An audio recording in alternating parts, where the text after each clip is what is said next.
오늘의 말씀 히브리서 9장 23절에서 28절 말씀입니다.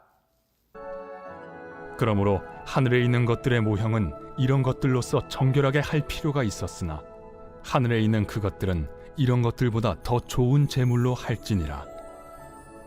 그리스도께서는 참것의 그림자인 손으로 만든 성소에 들어가지 아니하시고 바로 그 하늘에 들어가사 이제 우리를 위하여 하나님 앞에 나타나시고 대제사장이 해마다 다른 것의 피로써 성소에 들어가는 것 같이 자주 자기를 드리려고 아니하실지니 그리하면 그가 세상을 창조한 때부터 자주 고난을 받았어야 할 것이로되 이제 자기를 단번에 제물로 드려 죄를 없이 하시려고 세상 끝에 나타나셨느니라. 한 번 죽는 것은 사람에게 정해진 것이요 그 후에는 심판이 있으리니 이와 같이 그리스도도 많은 사람의 죄를 담당하시려고 단번에 들이신 바 되셨고 구원에 이르게 하기 위하여 죄와 상관없이 자기를 바라는 자들에게 두 번째 나타나시리라. 저는 어려서부터 정리하는 것을 참 좋아했습니다. 집안의 물건들을 각자 쓰임에 맞는 자리에 놓으면 마음이 편안했습니다. 공부를 할 때도 마찬가지였습니다. 책상 위가 제 나름대로의 정돈이 되어 있어야 집중이 되기 시작해서 교과서 정리를 한다든지 노트 정리를 하면서 공부를 하는 그런 스타일이었습니다.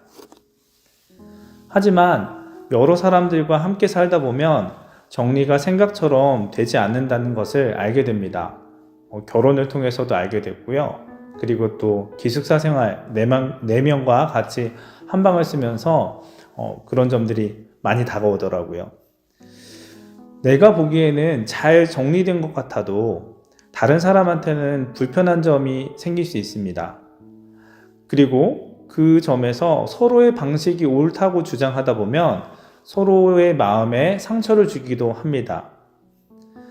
그리고 제 마음에 들게 흡족하게 정리를 해놔도 금세 다시 어질러지는 모습을 보면 그 정리라는 게 이렇게 반복되는 것이 아닌가라는 생각이 들 때도 있습니다.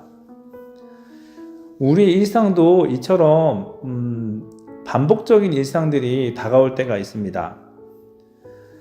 직장에서 매일 반복되는 근무도 저도 해봤고요. 그리고 집안일에서 또 매일 청소하는 것들, 설거지 오는 것들, 무슨 요리를 할까 이런 고민들도 그게 한 번에 끝나는 게 아니라 매일매일 다가오는 그런 고민들과 그런 일들임을 알고 있습니다.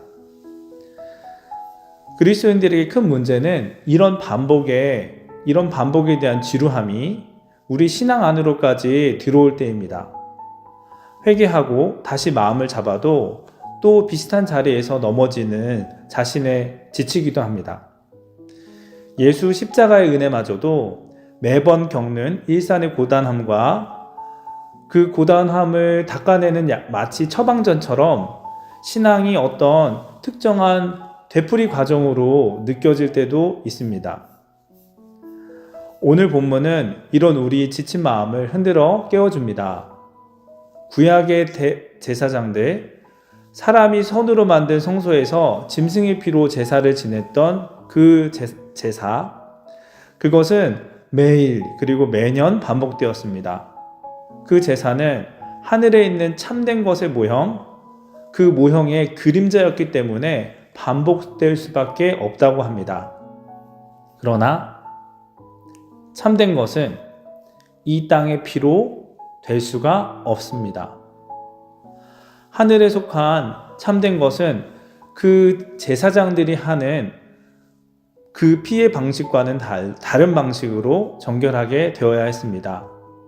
하나님이 바라시는 그 우리에게 바라시는 제사는 제사장들이 하고 있는 그 제사와는 다른 방식이었습니다. 그 하나님의 그 영광에 합당하는, 하나님이 만드신 그 창조 세계에 부어주신 그 사랑에 합당하는, 그 질서에 합당하는 합당한 제물이 우리 죄를 위해서 필요했습니다. 우리를 사랑하셔서 하나님께서는 독생자 예수를 우리에게 보내주셨습니다. 예수님은 사람이 만든 성소에 들어가셔서 제사를 드리신 것이 아니라 성전과 제도의 틀 안에서 머무르신 것이 아니라 하나님이 계신 참된 성소, 곧 하나님 앞으로 나아가심을 보여주셨습니다. 짐승의 피가 아니라 자신의 생명을 단 한 번의 제물로 드리셔서 우리를 구원하셨습니다. 만약 그리스도의 십자가로 부족했다면 주님께서는 세상 시작부터 지금까지 수많은 죽음을 겪으셔야 했을 거라고 본문에서는 말합니다. 그러나 주님의 제사는, 예수 그리스도의 십자가는 그런 반복을 전혀 필요하지 않았습니다. 예수님께서는 하나님이 정하신 가장 알맞은 때, 가장 완전한 방법으로 단 한 번을 드리심으로 모든 시대의 죄를 해결하셨기 때문입니다. 이것이 예수 그리스도의 십자가, 단 한 번의 제사의 위대함입니다. 그리스도의 제사는 취소될 수 없고 다시 반복될 이유도 없습니다. 그분의 죽음은 한 번이지만 그 효력은 영원합니다. 이 한 번의 제사로 우리의 죄는 제거되었고 더 이상 죄를 위한 다른 희생과 기억은, 제사는 필요하지 않게 되었습니다. 이제 주님은 하늘 성소에서 우리를 위해 하나님 앞에 서 계십니다. 구약의 제사장들이 백성을 대신해 상징적으로 서 있었던 것과는 다릅니다. 예수님은 우리를 위해서 지금도 중보하고 계십니다. 우리 한 사람 한 사람의 이름을 아시고 우리의 연약함을 아시며 하나님 앞에서 우리를 변호하고 계십니다. 우리가 매일 겪는 연약함으로 우리는 다시 피 흘려야 될 죄에 마주하지만, 우리는 성경을 읽고 예수님을 깊이 묵상함으로써 이미 완성된 은혜 안에서 그 완성된 은혜로 주어지는 안식으로 예수님을 바라보고, 또한 다시 오실 예수님을 기대하며 하나님의 나라를 향해 자라나고 달려갈 수 있습니다. 우리 주님은 다시 오실 것입니다. 그때는 죄의 문제를 해결하려고 오시는 것이 아닙니다. 이미 단번의 제사로, 예수님이 드리셨던 단번의 제사로 죄는 끝났기 때문입니다. 주님은 이제 죄와 상관없이 주님을 기다리는 이들에게, 하나님의 자녀들에게 구원을 완성하시기 위해 오십니다. 이 은혜를 베풀 때 우리의 삶은 달라집니다. 더 이상 내가 나를 얼마나 깨끗이 만들어야 하나, 내가 얼마나 되어야 하나 라는 강박에 얽매이지 않습니다.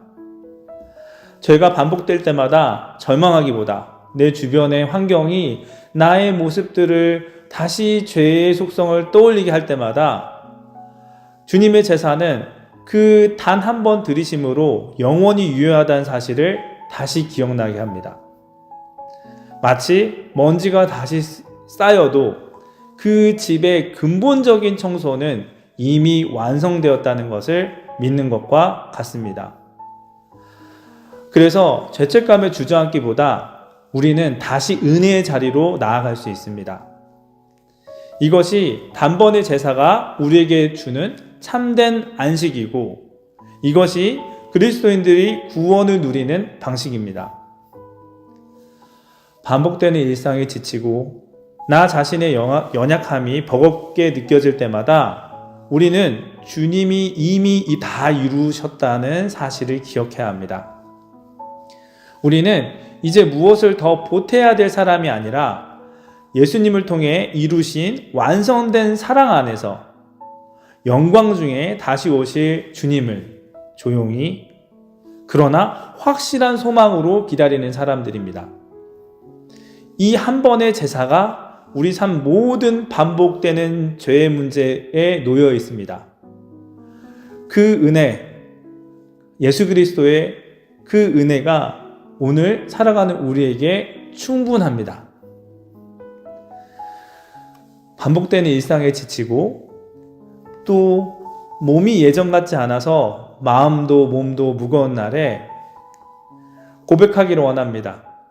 여호와는 나의 반석이시요 나의 요새이시요 나를 건지시는 이요 나의 하나님이요 나를 피할 바위요, 나의 피할 바위요, 나의 방패이시요, 나의 구원의 뿌리시요, 나의 산성이시로다.